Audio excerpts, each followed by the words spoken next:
पंतप्रधान नरेंद्र मोदी हे मागच्या जन्मी छत्रपती शिवाजी महाराज होते असं विधान भाजपचे खासदार प्रदीप पुरोहित यांनी केलेलं आहे। भाजपचे खासदार प्रदीप पुरोहित यांचं हे खळबळजनक विधान सध्या सोशल मीडियावर चर्चेत आलेलं आहे। लोकसभेमध्ये बोलताना प्रदीप पुरोहित यांनी केलेल्या या विधानावरून त्यांच्यावर आता जोरदार टीका होत आहे। भाजपचे ओडिसातील खासदार प्रदीप पुरोहित यांनी लोकसभेमध्ये बोलताना हे आगळवेगळं आणि खळबळजनक विधान केल्यानंतर त्यावरून विरोधकांनी त्यांच्यावर आगपाखड सुरू केलेली आहे आणि त्याचबरोबर नेटिझन्सकडून सुद्धा प्रदीप पुरोहित यांच्या या विधानाचा चांगला समाचार घेतला आणि त्यांच्यावर मोठ्या प्रमाणात टीका टिप्पणी केली जात आहे। भारतीय जनता पक्षाने प्रदीप पुरोहित यांच्या या खळबळजनक विधानाबद्दल आता माफी मागायला हवी अशी मागणी सुद्धा आता विरोधी पक्षाने जोरदार लावून धरलेली आहे। नेमकं प्रदीप पुरोहित हे काय म्हणाले होते आणि त्यांनी लोकसभेमध्ये बोलताना कोणतं विधान केलं होतं जाणून घेऊ या व्हिडिओच्या माध्यमातून। नमस्कार, मी किशोर बलकवडे आणि आपण पाहतात विषयच वेगळा। सध्या सोशल मीडियावर लोकसभेतील खासदार प्रदीप पुरोहित यांच्या विधानाचा व्हिडिओ व्हायरल होत आहे। देशाला एक शक्तिशाली आणि महान राष्ट्र बनवण्याचा संकल्प पंतप्रधान नरेंद्र मोदी यांनी घेतला आहे आणि त्या दृष्टीने त्यांची वाटचाल देखील सुरू आहे। माझ्या बारगड मतदारसंघात गिरिजाबाबा नावाचे एक संत आहेत।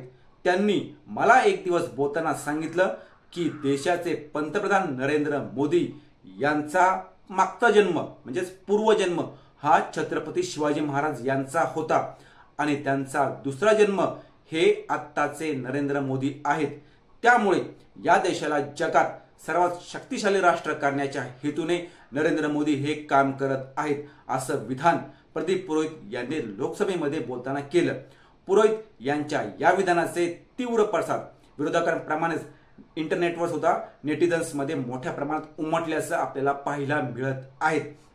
हा छत्रपती शिवाजी महाराज यांचा सरळ सरळ अवमान आहे आणि भाजप ही गोष्ट करत आहे असा दावा सुद्धा आता नेटिझन्सकडून केला जात आहे आणि त्याचप्रमाणे मोदींची शिवाजी महाराज यांच्याबरोबर तुलना करणं हे भाजपला पटतं का ही गोष्ट अयोग्य असल्याची देखील प्रतिक्रिया नेटिझन्स सध्या व्यक्त करत आहेत। अगदी तसंच काँग्रेस खासदार वर्षा गायकवाड यांनी देखील प्रदीप पुरोहित यांच्या या विधानावरून टीका केलेली आहे।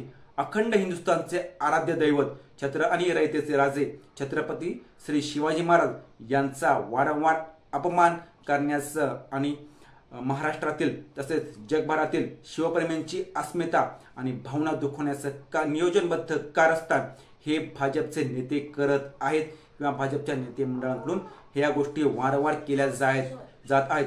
या लोकांनी छत्रपती शिवाजी महाराजांचा मानाचा जिरटोप नरेंद्र मोदी यांच्या डोक्यावर ठेवून तो फोटो सगळीकडे व्हायरल केलेला आहे। शिवरायांचा हा देखील एक खोर अपमान भाजपच्या नेत्यांनी केलेला आहे आणि आता या भाजपचे खासदार प्रदीप पुरोहित यांनी हे अगदी घृणास्पद वक्तव्य केलेलं आहे अशी टीका वर्षा गायकवाड यांनी आपल्या सोशल मीडियाच्या अकाउंटवरून केलेली आहे। लोकसभेतील व्हिडिओ देखील त्यांनी शेअर केलेला आहे। असेच रोजच्या रोज नवनवीन व्हिडिओ पाहण्यासाठी आमच्या चॅनलला सबस्क्राईब करून व्हिडिओला लाईक करायला विसरू नका।